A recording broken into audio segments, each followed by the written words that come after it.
ফিফার যে শাস্তির কারণে সাধারণ সম্পাদককে আজীবন বাফুফেতে নিষিদ্ধ করা হয়েছে, এই একই কারণে দণ্ড পাওয়া সিনিয়র সহসভাপতি আব্দুস সালাম মুর্শিদির পদত্যাগ করা উচিত ছিল মন্তব্য সাবেক ফুটবলারদের। তাদের অভিযোগ, বাফুফে কর্তারা শুধু টাকা কামাতে এসেছেন, ফুটবলের উন্নতি তাদের লক্ষ্য নয়। মনির হোসেন খানের রিপোর্ট। কিছুদিন পর পর ফিফার থলে থেকে বের হচ্ছে এক একটি রিপোর্ট, আর তাতে ফাঁস হচ্ছে বাংলাদেশের ফুটবল কর্তাদের কুকীর্তি। সাবেক সাধারণ সম্পাদক আবু নাঈম সোহাগের সঙ্গে এবার যোগ হয়েছে সিনিয়র সহসভাপতি আব্দুস সালাম মুর্শিদির নাম। সোহাগকে আজীবন নিষিদ্ধ করেছে বাফুফে, অথচ সালাম মুর্শিদির জরিমানার পরও নিশ্চুপ ফেডারেশন। সাবেক ফুটবলারদের দাবি, সালাম মুর্শিদির পদত্যাগ ফিফা ও এএফসির দেওয়া বছরে $2 মিলিয়ন কোথায় যায় সেই হিসাব চান তারা।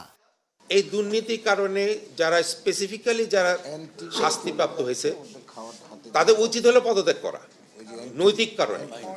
যদি পদত্যাগ না করেন তাহলে আমরা অবসান চাই। প্রতিবার নির্বাচনের আগে কাজী সালাউদ্দিনের খতিয়ান বের হয়, অথচ ভোটের রাজনীতিতে বরাবরই অপ্রতিরোধ্য তিনি। অর্থের বিনিময়ে কাউন্সিলরদের বিরুদ্ধে ভোট বিক্রির অভিযোগ। যতগুলি কাউন্সিলর আছে এখানে, এর মধ্যে আপনি 5 to 10% পাবেন যারা কোনো দুর্নীতির সাথে জড়িত না, আর তা নাহলে সবাই ক্যাশ টাকা নেয়।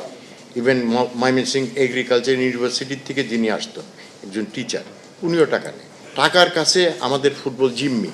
এবার কাজী সালাউদ্দিনকে গদি থেকে সরাতে ক্রীড়ামন্ত্রী সহ সর্বোচ্চ মহলের দরজায় হাজির হওয়ার প্রতিশ্রুতি দিলেন আব্দুল গাফার।